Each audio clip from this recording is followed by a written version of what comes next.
تاجر جو متقی ہو، جو سچ بولتا ہو، جو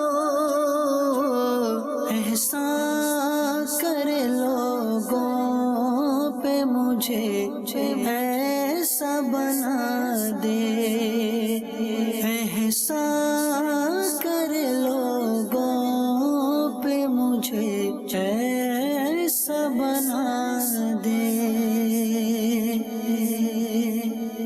الحمدللہ رب العالمین والصلاة والسلام علی سید المرسلین، اما بعد فاعوذ باللہ من الشیطان الرجیم، بسم اللہ الرحمن الرحیم۔ الصلاة والسلام علیک یا رسول اللہ، الصلاة والسلام علیک یا حبیب اللہ، الصلاة والسلام علیک یا نبی اللہ وعلی آلک واصحابک یا نور اللہ۔ مدنی چینل کے ناظرین، سلسلہ احکام تجارت کے ساتھ پھر حاضر ہیں۔ نبی رحمت شفیع امت صلی اللہ تعالی علیہ وسلم کا فرمان ذی شان ہے، اذا صلیتم علی المرسلین فصلوا علی معہم فإنی رسول من المرسلین، کہ جب تم مرسلین پہ درود پڑھو تو مجھ پر بھی درود پڑھو کہ میں رسولوں میں سے ایک رسول ہوں۔ صلو علی الحبیب صلی اللہ تعالی علی محمد صلی اللہ تعالی علیہ وسلم۔ مفتی صاحب کی طرف بڑھتے ہیں، اور سلسلہ تو ہے ہمارا احکام تجارت، لیکن قربانی کے حوالے سے کچھ ابتدائی گفتگو کرتے ہیں انشاءاللہ عز و جل، پھر آپ کی کالز کی طرف بڑھیں گے۔ مفتی صاحب، قربانی جو ہے اس کی تاریخ اور اس کی اہمیت کے حوالے سے کچھ ہمارے مدنی چینل کے ناظرین کے لیے رہنمائی ہو جائے۔ بسم اللہ الرحمن الرحیم۔ قربانی ایک اہم مذہبی فریضہ ہے، اور اس فریضے کو لوگ دو طرح سے ادا کرتے ہیں، ایک انفرادی طور پر اور ایک اجتماعی طور پر۔ جی، انفرادی طور پر ادا کرنے کی صورت یہ ہوتی ہے کہ خود جاتے ہیں منڈی اور جانور وغیرہ خریدتے ہیں اور ذبح کرتے ہیں۔ جی، اجتماعی طور کی صورت یہ ہوتی ہے کہ اجتماعی قربانیاں ہوتی ہیں، اس میں حصے ملائے جاتے ہیں اور یوں قربانیاں کی جاتی ہیں۔ بہت سارے لوگ بیرون ملک ہوتے ہیں اور وہ مختلف اداروں کے ذریعے اپنی قربانیاں کرواتے ہیں، ان کی صورت بھی یہی ہوتی ہے کہ وہاں پر اجتماعی قربانیوں کی صورت میں قربانیاں ہوتی ہیں۔ جی، قربانی کے تعلق سے ملکیت کے بڑے جو احکام ہیں بڑے اہم ہیں۔ جی، احکام تجارت میں ہم گفتگو کر رہے ہیں، جی، تو ملکیت کو سب سے پہلے میں نے اس مناسبت سے بیان کیا ہے۔ قربانی کے لیے ضروری ہے کہ جس کی طرف سے جانور ذبح ہونا ہو، اس جانور میں اس کی ملکیت ثابت ہو چکی ہو، یہ بہت ضروری ہے۔ ایسا بھی میں نے دیکھا ہے کہ جی قربانی کا جانور ذبح ہو گیا، جی، آخری دن تھے، دوسرا تیسرا دن تھا، 3 افراد تو آ چکے تھے جن کے حصے تھے، 4 نہیں آئے، چلو جانور ذبح کر دیتے ہیں۔ گوشت بنا لیا، گوشت بنانے کے بعد تھیلیاں رکھ دی، ایک صاحب آیا، جی حصہ ہے؟ ہاں حصہ ہے، یہ تھیلی لے لو۔ اب ہوا یہ کہ 3 افراد کے حصے بک ہو چکے تھے، بقیہ کے نہیں ہوئے تھے، جی، تو انہیں یوں تھیلی اٹھا کر دے دینا، یہ قربانی نہیں ہوئی۔ جی، اور نہ ہونے کی وجہ یہ ہے، جانور جب خریدا گیا تو یہ ضروری ہے کہ اس جانور کی خریداری کسی بھی مرحلے پہ ہوئی ہو، جی، لیکن ذبح سے پہلے جس کے نام سے قربانی ہونی ہے اس کی ملکیت ثابت ہو جائے۔ صحیح۔ مثال کے طور پر اگر 7 افراد ایک جانور میں شامل ہیں، بڑے جانور میں، جی، تو وہ 7 افراد، ان 7 افراد کو جانور بیچ دیا جائے، ٹھیک، بیچنے کی صورت پائی جائے تاکہ ان کی ملکیت پائی جا سکے۔ صحیح۔ جو میں نے مثال عرض کی ہے کہ اس میں ایسا نہیں پایا گیا، لہذا اس جانور میں قربانی ہوئی نہیں۔ اب معاملہ یہ ہے کہ ملکیت ثابت ہو۔ اب انفرادی قربانی کے اندر تو اس طرح کے مسائل نہیں ہوتے، زیادہ سے زیادہ گھروں میں یہ ہوتا ہے کہ قربانی کا جانور لائے، جی، اور سب کو کہہ دیا کہ جناب اس میں آپ کا بھی حصہ ہے، آپ کا بھی حصہ ہے، آپ کا بھی حصہ ہے، ٹھیک، یہ کہنا ہی کافی ہے۔ بعض اوقات گھر میں یہ ہوتا ہے کہ گھر کے افراد پیسے کم زیادہ ملا رہے ہوتے ہیں، جی، تو اس کم زیادہ پیسے ملانے سے مقصد یہ نہیں ہوتا کہ جناب مثال کے طور پر ایک جانور خریدا گیا 70,000 روپے کا، ٹھیک، بڑا جانور، 7 افراد اس میں شامل تھے، ٹھیک ہے، اب ایک نے دیے 6,000 روپے۔ صحیح۔ اس کا مطلب یہ نہیں ہوتا کہ جس نے 6,000 روپے دیے ہیں اس کا ایک حصے سے بھی کم بن رہا ہے، ٹھیک یہ مقصود نہیں ہوتا، بلکہ حسن سلوک کے طور پر، بھلائی کے طور پر یہ کر لیا جاتا ہے کہ چلو کوئی کم دے رہا ہے تو ٹھیک، کم ہی صحیح، جی اور حصہ اسے پورا دینا ہی مقصود ہوتا ہے۔ یہی ہمارے معاشرے کا عرف ہے۔ گھروں میں یا کسی دوست کا حصہ ملایا ہے، کسی قریبی کا حصہ ملایا ہے، تو عام طور پر یہی معمول ہوا کرتا ہے۔ ٹھیک یہ تھا دوسرا اپنا پہلو نقطہ کہ لوگوں کے ذہن میں شبہات پیدا ہوتے ہیں کہ جی ملکیت کے تعلق سے گفتگو ہے جی کہ ہم نے تو پورے جو پیسے ملائے ہیں وہ کم ملائے ہیں، ٹھیک یعنی جانور آیا 70,000 کا، فی حصہ اگر 7 افراد شامل ہیں 10,000 بن رہے تھے، تو ہم نے تو ملائے 6,000 اور 7,000 روپے، 8,000 روپے، جی تو کیا ہماری قربانی ہوئی یا نہیں ہوئی؟ اس حصے کے اندر ہمارا جو، یعنی اس قربانی کے اندر جو ہمیں حصہ ملا وہ ایک حصہ ملا یا ایک حصے سے کم ملا؟ ٹھیک یہ لوگ سوال کر رہے ہوتے ہیں۔ ان کا سوال معقول ہوتا ہے، جی مناسب ہوتا ہے یہ سوال، لیکن جیسا کہ میں نے عرض کیا کہ اس کی صورت اصل میں یہ ہوتی ہے کہ ایسا مسئلہ جب پیش آتا ہے تو دوسرا آدمی جو زیادہ پیسہ ملا رہا ہے، جی گویا کہ وہ اس کی طرف سے پیسے ملا رہا ہوتا ہے۔ ٹھیک یہ اس کی تکییف فقہی ہے اور یہ اس کی ایک فقہی صورت ہے۔ اب کچھ لوگ یہ سوال کر رہے ہوتے ہیں کہ جناب قربانی کا جانور ہم نے لیا ہے جی اور بڑے جانور میں 7 حصے ہوتے ہیں، جی تو اب قربانی کے اندر ہے 2 آدمی، جی 2 آدمی نے ایک جانور لے لیا ہے تو 3.5 حصے ہوں گے، تو کیا 3.5 حصے ہو سکتے ہیں؟ جی تو دیکھیے مسئلہ یہ ہے کہ قربانی کے اندر یہ ضروری ہے کہ کسی بھی شریک کا حصہ ایک سے کم نہ ہو، ٹھیک ہے یعنی ایک حصے سے کم نہ ہو، ٹھیک ہے آدھا حصہ پونا حصہ یہ نہ ہو، ٹھیک ہے کم از کم ایک حصہ ہو۔ ٹھیک ہے ایک سے زائد حصہ ہو سکتا ہے ایک بڑے جانور میں۔ ٹھیک جب 2 افراد نے ایک بڑا جانور خریدا تو دونوں کی ملکیت برابر ہے۔ صحیح 3 افراد نے ایک بڑا جانور خریدا مل کے، تو یہ 3 افراد جو ہیں انہوں نے مل کر گویا کہ ایک جانور خریدا ہے۔ صحیح 4 افراد ہیں تو 4 نے مل کر خریدا ہے، ٹھیک تو اب اس کے 4 حصے ہوں گے۔ 5 ہے تو 5 نے مل کر خریدا ہے، صحیح اس کے 5 حصے ہوں گے۔ ٹھیک تو یوں 2، 2.5، 3، 3.5 یہ چلتا ہے۔ ٹھیک اس کی گنجائش ہے، اس بارے میں پریشان ہونے کی ضرورت نہیں ہوتی۔ ٹھیک یہ بھی بلا وجہ لوگوں، بعض نادان لوگ ہوتے ہیں جو علماء سے پوچھ کر مسائل نہیں بتاتے، یا ایسے لوگ ہوتے ہیں کہ جو مسائل بتاتے ہوئے احتیاط سے کام نہیں لیتے اور تکے لگا رہے ہوتے ہیں، تو ان لوگوں کی وجہ سے جو ہے یہ مسئلے غلط مشہور ہو جاتے ہیں۔ ان مسائل کی کوئی حقیقت نہیں ہے کہ جناب ہر آدمی کا ایک حصہ ہونا چاہیے، ایک سے زیادہ ہوا تو قربانی نہیں ہوگی، یہ غلط ہے۔ اچھا یہ بھی سننے کو ملا کہ جی 3 ہوں، 5 ہوں یا 2 ہوں، 4 ہوں، کمی بیشی نہیں ہو سکتی، ٹھیک یہ بھی درست نہیں ہے۔ تو ملکیت کے تعلق سے میں نے عرض کیا کہ قربانی کے جانوروں کے اندر یہ معاملہ ملکیت کا ہے، ملکیت پائی جائے۔ صحیح یہی وجہ ہے کہ اگر کوئی جانور بعد میں پتہ چلا کہ چوری کا تھا، اگرچہ کہ انہوں نے خریدا تھا، ٹھیک خرید کر لے کر آئے تھے، تو چونکہ چوری کے جانور میں ملکیت ثابت نہیں ہوتی، لہٰذا ان لوگوں کی قربانیاں نہیں ہوں گی، نہیں ہوں گی، ٹھیک ہے اگرچہ کہ بعد میں پتہ چلا ہو۔ ٹھیک اور مطلب اگر پتہ ہی نہ چلا تو پھر ان کے اوپر کیا حکم ہوگا؟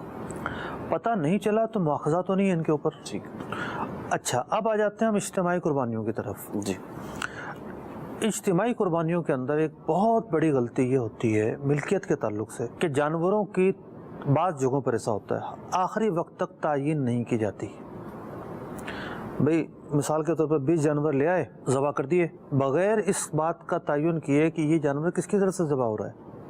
یعنی یہ 20 جانور ہی کا نہیں پتہ اور ایک جانور کا بھی نہیں پتہ، ظاہر سی بات ہے۔ جی اب یہاں 2 صورتیں بنتی ہیں۔ جی ایک صورت تو یہ ہے کہ انہوں نے متعین کر دیا کہ یہ جانور فلاں 7 افراد کا ہے، یہ فلاں 7 افراد کا ہے، یہ فلاں 7 افراد کا ہے۔ ٹھیک اس متعین کرنے کے اندر اب ہوا یہ کہ آگے پیچھے ہو گئے، بھول گئے، یاد نہیں رہا، یہ ایک جدا گانا صورت ہے۔ لیکن ایک دفعہ جب تعین ہو گیا وکیل حضرات کی طرف سے تو ملکیت ثابت ہو جائے گی۔ صحیح ملکیت ثابت ہو گئی، وہ جانور اب ان کا ہو جائے گا۔ صحیح اب معاملہ یہ ہے تعین ہی نہیں کیا، جانور ذبح ہو گئے، ٹھیک 20 میں سے کون سا جانور کس کا ذبح ہوا پتہ ہی نہیں ہے، سب کو دے رکھا ہے 11 بجے کا ٹائم، اور پھر جو ڈھیریاں تیار ہو رہی ہیں وہ ڈھیریاں اٹھا کے دیے جا رہے ہیں سب کو۔ تو تعین اگر نہ پائی جائے ذبح ہونے سے پہلے تو ملکیت کا تعین تو نہیں ہوا. ٹھیک ہے. ملکیت کا تعین نہیں ہوا تو قربانیاں ہی نہیں ہوں گی. قربانی ہی نہیں ہوگی. اچھا حج پر جب لوگ جاتے ہیں وہاں قربانیوں کے بڑے مسائل ہوتے ہیں. ایک تو یہ ہوتا ہے کہ بہت سارے لوگ قربانیاں کر رہے ہوتے ہیں جی. یعنی قربانیوں کا کام کر رہے ہوتے ہیں جی. اور قربانیوں کا کام کرتے ہوئے معاملہ یہ ہوتا ہے کہ دیہڑی والے لوگوں کو لے آتے ہیں وہ اور جی 50 بکرے کھڑے ہیں کسی کے پاس 100 بکرے کھڑے ہیں. اور ان سے میں نے ایک دفعہ پوچھا ایک صاحب سے کہ آپ کیا تعین کب ہوتی ہے؟ ٹھیک. کہنے لگے اس کا تو ہمیں پتہ ہی نہیں ہے. یعنی طے ہی نہیں ہوتا کون سا جانور کس کا. کون سا جانور کس کا ہے. ٹھیک. کہا ہم نے 100 آدمیوں سے پیسے لیے, ہم نے 100 بکرے کاٹ دیے بغیر اس بات کا تعین کیا کہ یہ فلاں کا ہے, یہ فلاں کا ہے, یہ فلاں کا ہے. تو قربانی کیسے ہوگی اس کی؟ تو تعین کرنا کہ یہ بڑا جانور فلاں کا ہے جناب, ٹھیک, فلاں 7 افراد کا ہے یا فلاں کا ہے. دوسری صورت یہ ہے کہ اجتماعی قربانیوں کے تعلق سے یہ بات ضروری ہے جیسے جانور خریدا جائے تعین کر دیا جائے. اگرچہ کہ گنجائش رہتی ہے آخر تک تعین کرنے کی بھی, ذبح ہونے سے پہلے تک تعین کی گنجائش ہے, لیکن جانور خریدتے ہی تعین یا خریدنے کے بعد جب جانور اتر جائیں تعین کرنے میں جتنا جلدی کریں گے اتنا ہی فائدہ اس اعتبار سے ہے کہ بھئی 20 جانور کو لے کر آیا, بڑے جانور یا 50 جانور لے کر آیا ہے, اس میں سے ایک مر جاتا ہے تو کیسے پتہ چلے گا کہ کس کا جانور مرا ہے؟ تو اس لیے جب تعین ہو جائے گا تو ان کی ملکیت ثابت ہو گئی. اب اگر نقصان ہوتا تو ان کا نقصان ہوگا. ایسا نہیں ہے. اب بعض لوگ اس میں سیاست کر رہے ہوتے ہیں, جناب ہم تو اجتماعی قربانیاں کرتے ہیں اور لوگ ہم سے جو ہے مطمئن ہیں, اگر ہم نے ان 7 افراد کو بتا دیا کہ آپ کا جانور جو ہے وہ ہلاک ہو گیا ہے تو برا اثر پڑے گا, لوگ ہمارے پاس نہیں آئیں گے, اور ہم یہ خرچہ ڈسٹریبیوٹ کر دیتے ہیں سارے لوگوں پر. جی ٹھیک ہے. ٹھیک ہے. جناب جانور جب 7 افراد کا مرا ہے تو بقیہ افراد پر آپ یہ خرچہ کیوں ڈال رہے ہیں؟ یہ تو غلط بات ہے, اس کے تو کوئی گنجائش نہیں ہو سکتی. تو اجتماعی قربانیوں کے اندر چھوٹی چھوٹی غلطیاں بھی ہوتی ہیں اور بعض ایسی غلطیاں ہوتی ہیں کہ جو بہت ہی اشد قسم کی ہوتی ہیں. تو جیسے یہ بتا رہے ہیں آپ جو جانور, اب غلطیوں کی بھی اقسام ہیں. جی غلطی دیکھیں غلطی ہوتی ہے, ایک غلطی ہوتی ہے اختیاری اور ایک غلطی ہوتی ہے غیر اختیاری. اجتماعی قربانیوں کے اندر بعض ایسی بڑی بڑی غلطیاں ہوتی ہیں, مطلب ایک مدرسے والے قربانی کا اہتمام کرتے ہیں, لوگ جب پیسے جمع کروائیں گے تب کروائیں گے. ٹھیک ہے. تو کیا ہوا کہ انہوں نے جو اپنا فنڈ پہلے سے ریزرو تھا وہ یوز کیا, جانور خرید لیے, جانور خریدنے کے بعد لا کے کھڑے کر دیے. اب لوگ آئیں گے اور وہ اس سے ان کے بک ہوتے چلے جائیں گے. ٹھیک ہے. بظاہر دیکھا جائے تو بڑے لوگوں کے لیے فیسیلیٹیٹ کیا ان لوگوں نے, لیکن بادی نظر میں طریقہ درست نہیں ہے. وجہ یہ ہے کہ یہ جو جانور خریدے گئے ہیں اس رقم سے خریدے گئے ہیں جس رقم کے اندر اس بات کی گنجائش نہیں تھی کہ تجارت کی جائے. یہ تجارت ہے, انویسٹ ہے. وہ چندے کی رقم تھی, وہ چندے کی رقم تھی. وہ جن مقاصد کے لیے محدود رہنا تھی وہ وہیں تک محدود رہنی چاہیے تھی. اب یہاں یہ ہو سکتا تھا کہ جیسے جیسے لوگ پیسے دیتے جائیں جانور لاتے رہیں, صحیح, یا کسی حساب سے قرضہ لے لیں, یہ صورت بھی بن سکتی ہے. تو اب اجتماعی قربانیاں شہر شہر, قریہ قریہ اور گاؤں گاؤں ہونا شروع ہو گئی ہیں, لیکن جو منتظمین ہیں جی وہ اس کے مسائل سے ناآشنا ہے. اب اس کے مسائل کیا کیا ہو سکتے ہیں؟ جی, ملکیت کا میں نے عرض کیا کہ ملکیت کے تعلق سے, ٹھیک ہے, ملکیت کا تعین کے تعلق سے. ٹھیک ہے. پھر یہ ہوتا ہے کہ آپ نے کس مرحلے پر جانور جو ہے وہ دوسروں کو بیچا ہے. آپ ان کے وکیل ہیں نہیں ہیں, آپ اپنی حیثیت کا تو تعین کریں کہ آپ کی حیثیت کیا ہے, ٹھیک ہے, آپ وکیل ہیں یا نہیں ہیں. تو بعض اوقات ایسی صورت بھی بنتی ہے کہ جانور جو ہے وہ انہیں بیچا ہی نہیں گیا ہوتا جن کی طرف سے قربانی کی جا رہی ہے. جی, تو یوں دار و مدار بنتا ہے کہ جس وقت بکنگ ہو رہی ہے جی, اس وقت ایک ایسا وکالت نامہ ہو کہ ان سے تمام تر چیزوں کی وکالتیں لے لی جائیں. ٹھیک. اور جب بات وکالت کی آتی ہے تو وکالت فقہ شریعہ کے اندر ایک خاص اصطلاح ہے, وکالت نمائندگی کو کہتے ہیں. ٹھیک.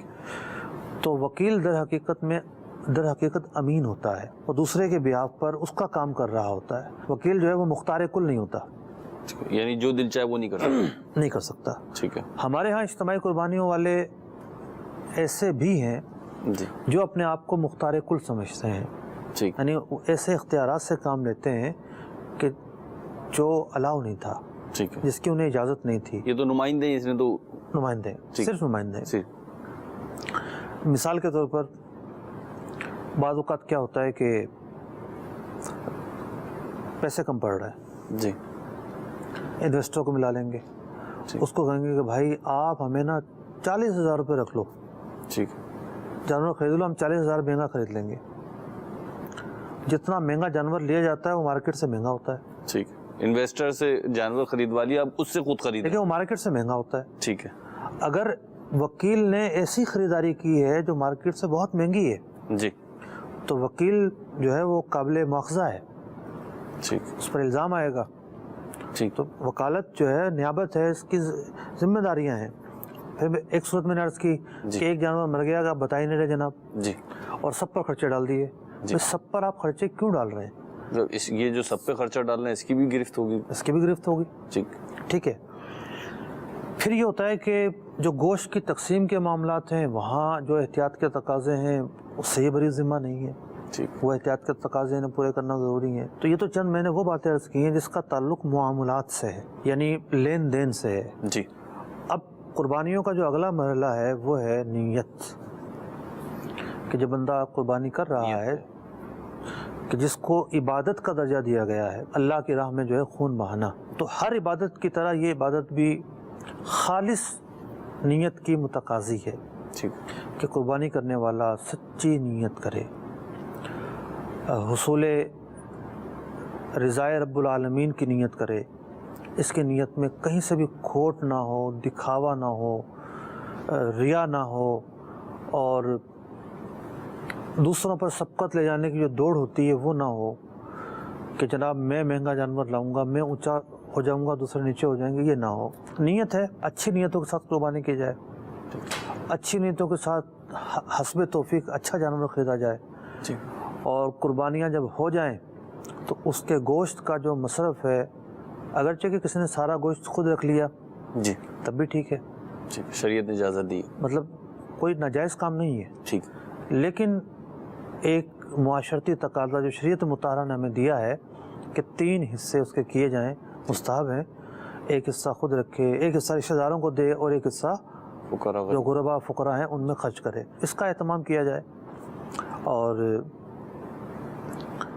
خاص طور پر قربانی کے مسائل کے اندر ایک بڑی جو غلطی ہوتی ہے وہ یہ ہوتی ہے کہ بعض جگہوں پہ قربانی کی کھال کو بطور اجرت دے دیا جاتا ہے، بالخصوص چھوٹے جانور کی کھال میں. جی.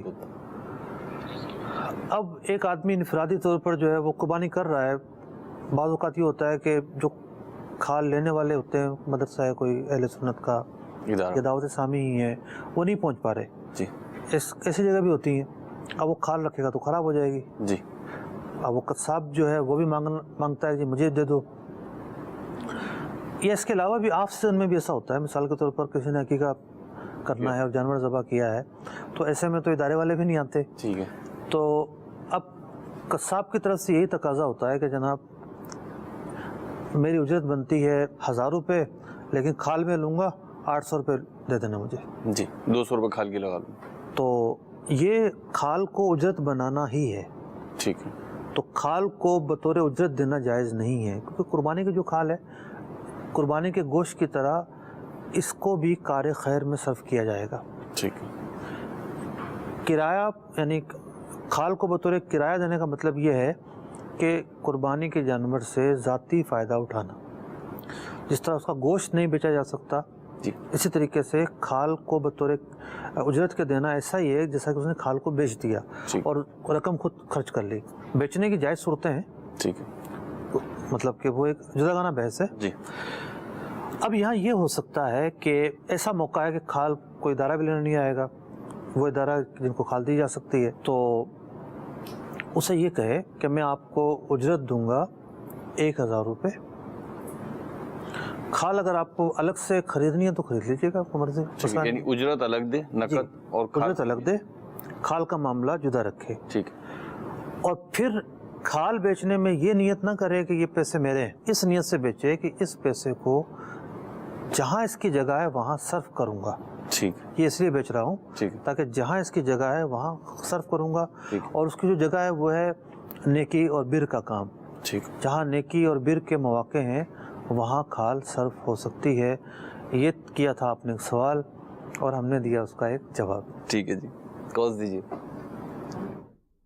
مفتی اصغر صاحب ماشاءاللہ، مرحبا مرحبا. تعین کے بارے میں جو مدنی پھول آپ عطا فرما رہے ہیں بہت معلوماتی مدنی پھول ہیں. سلسلہ احکام تجارت میں کہ اگر کوئی مال مخلوط یا حرام کی کمائی سے جانور خریدے تو کیا ایسے جانور کو ذبح کرنا ثواب کی نیت سے کفر؟ تو اب ان کا سوال یہ تھا کہ حرام مال سے مال خریدا اور ثواب کی نیت سے جی کفر تو نہیں ہوگا.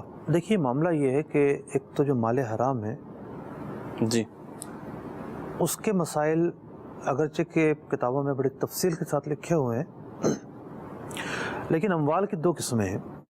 جی. ایک وہ مال ہے جو متعین کرنے سے متعین ہو جاتا ہے. جی. جیسے یہ فون میرا ہی ہے، یہ فون آپ کا ہے، میرا ہی ہے. ٹھیک ہے. ٹھیک ہے، لیکن میں نے کسی شخص سے جانور خریدا، ٹھیک ہے، سودا ہو گیا، صحیح، وہ جانور بھی میرا ہی ہو جائے گا. ٹھیک ہے. اب مثال کے طور پر اگر میں نے 20,000 کا وہ جانور خریدا ہے جی تو ضروری نہیں کہ میری جیب میں جو پیسے ہیں میں وہی 20,000 دوں. صحیح ہے. یہ ضروری تو نہیں ہے. نہیں. میرے ساتھ کوئی دوست آیا ہوا ہو سکتا ہے میں اس سے مانگ کے دے دوں، ٹھیک ہے. ہو سکتا ہے میں کہوں کہ چلو 2 دن بعد دے دوں گا، ٹھیک ہے. اگرچہ کہ سودے میں اتنا ہونا ضروری ہے. ٹھیک. تو جب ایک جانور خرید لیا جائے اب اس کو پیسے دینا ہوتے ہیں. ٹھیک. فگر ہمیں پتہ ہے کہ 20,000 روپے ہیں. ٹھیک ہے. لیکن کرنسی ان اموال میں سے ہے جو متعین کرنے سے متعین نہیں ہوتی. صحیح. یعنی اسی لیے میں نے یہ مثال عرض کی ہے کہ جو میری جیب میں پیسے میں وہی دوں یہ ضروری نہیں ہے. ٹھیک ہے. میں دوست سے لے کے دے دوں، ٹھیک ہے، کسی بھی زاویے سے دے سکتا ہوں. جی یہ اس بات میں کوئی شک نہیں ہے کہ 20,000 روپے اسے دینے ہیں. ٹھیک ہے. مقدار متعین ہے. ٹھیک ہے. لیکن اس طرح کے معاملات کے اندر نوٹ متعین نہیں ہوتے. ٹھیک ہے. تو اب فقہ کرام نے یہ مسئلہ لکھا کہ ایک شخص نے جا کر سودا کیا. ٹھیک. سودا کر لیا اس نے، اس کے بعد جیب سے رقم نکالی اور رقم اسے دے دی. ٹھیک. اگر وہ رقم مال حرام پر مشتمل تھی، ٹھیک ہے، جو اس نے دی ہے 100% تھی، ٹھیک ہے، لیکن سودا ہو چکا ہے. ٹھیک ہے. سودا ہوتے ہی یہ جانور اس کی ملکیت میں آ چکا ہے. اس پر یہ واجب ہے کہ اب وہ رقم دے جو حلال کی ہے. ٹھیک ہے. لیکن وہ جو حرمت ہے وہ اس جانور میں منتقل نہیں ہوگی. ٹھیک ہے، یعنی حرام مال. اس جانور کو حرام نہیں کہیں گے. ٹھیک ہے. تو یہ مسئلہ کہلاتا ہے عقد اور نقد کا مسئلہ. ٹھیک ہے. کہ عقد اور نقد کا اجتماع جب نہ ہو تو حرمت خریدی گئی چیز میں منتقل نہیں ہوتی. ٹھیک. تو اب ان کا جو سوال تھا کہ کیا کفر ہوگا، تو میں نے اس کی طرف اشارہ کرنے کی کوشش کی ہے کہ مطلقاً ایسا نہیں ہے کہ مال حرام کو جب خرچ کیا جائے ثواب کی نیت سے تو ہر صورت میں کفر لازم ہوتا ہو. مطلقاً ایسا نہیں ہے. ٹھیک. خاص پس منظر دیکھا جائے گا، خاص صورت دیکھی جائے گی، تبھی اس کا حکم دیا جا سکتا ہے. ٹھیک. اگلی کال دیجیے. سید وقار حسین کراچی سے بات کر رہا ہوں. مفتی صاحب کی بارگاہ میں عرض یہ ہے کہ اگر کسی شخص کی اتنی تنخواہ ہو جو 52.5 تولہ چاندی نصاب کی مقدار کو پہنچتی ہو، مثلا آج کل کے اعتبار سے لگ بھگ 40,000 اس کی تنخواہ ہے. اب اگر پہلی تاریخ کو اس کے اکاؤنٹ میں یہ تنخواہ آتی ہے اور انگریزی حساب کے مہینے کی 2 یا 3 تاریخ کو عید شروع ہو جاتی ہے، تو اب اس کے اکاؤنٹ میں یہ تنخواہ موجود ہے اور عید کا دن آ چکا رہا ہے تو کیا اب اس پر قربانی کرنا لازم ہوگا، جبکہ وہ جو تنخواہ ہے وہ اتنی ہی اس کی بنتی ہے کہ جو اس کے ضروری اخراجات ہیں، گھر کا کرایہ وغیرہ اور جو ضروری اخراجات مہینے کے ہوتے ہیں، وہ ان میں تقریباً 40,000 اس کے ہر مہینے ختم ہو جاتے ہیں، کچھ اتنا اس کے پاس بچتے نہیں ہیں، تو ہینڈ ٹو ماؤتھ ہی وہ شخص رہتا ہے. تو کیا ایسی شخص پر قربانی لازم ہوگی، جبکہ اگر وہ ان 40,000 جو تنخواہ ہے جو کہ اس کی ضروریات زندگی میں ہی خرچ ہو جاتی ہے اس مہینے کے آخر تک، تو اگر اس میں وہ قربانی کر دیتا ہے تو پھر اس کے بعد تو اس کے لیے وہ مہینہ گزارنا ہی بڑا مشکل ہو جائے گا. تو ایسی صورت کے اندر کیا حکم ہوگا؟ سوال بڑا آسان ہے، سمپل ہے، بہت خوبصورت سوال ہے، لیکن جواب کے لیے تہ میں داخل ہونا ضروری ہے. دیکھیے، پہلی بات تو یہ ہے کہ قربانی واجب ہونے کے لیے جی پورے سال کی مالی حیثیت کا اعتبار نہیں ہوتا. ٹھیک ہے. جو ایام قربانی ہے جی 10، 11، 12 ذوالحجہ، ان ایام کے اندر مالی استطاعت کیا ہے اس کو سامنے رکھا جاتا ہے ٹھیک ہے. صرف. ٹھیک ہے. تو معاملہ قدر محدود ہو گیا. صحیح. یہ ہے پوائنٹ نمبر 1. ٹھیک ہے. پوائنٹ نمبر 2 یہ ہے کہ 10 سے پہلے آپ کی مالی حیثیت کیا ہے اس پر ہم گفتگو کریں گے. ظاہر بات ہے جب 10 کا دن آئے گا تو وہی مالی حیثیت رہے گی، ہم جی اسی اس پر گفتگو کر رہے ہیں. تو اگر آپ کی مالی حیثیت ایسی ہے کہ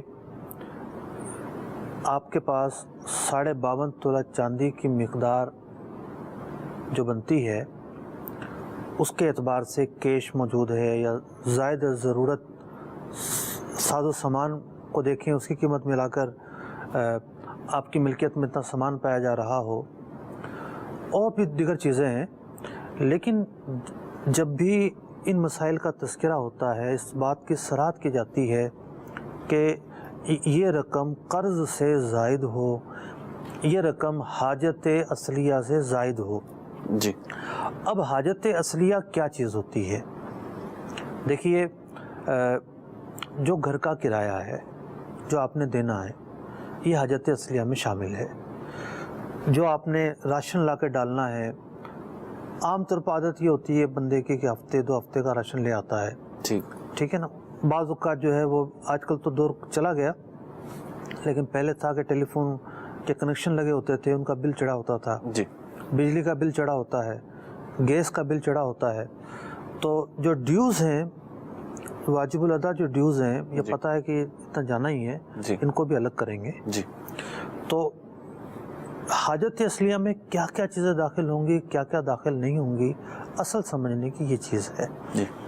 تو ان کو الگ کر کے پھر یہ دیکھیں گے کہ آپ کی جو آپ کے پاس اس تاریخ کو جو مقررہ تاریخ ہے کتنی رقم موجود ہے. اس سے ایک دن پہلے آپ کے پاس 1 لاکھ روپے موجود تھے اور آپ نے غربا میں بانٹ دیے، اب آپ کلاش ہیں.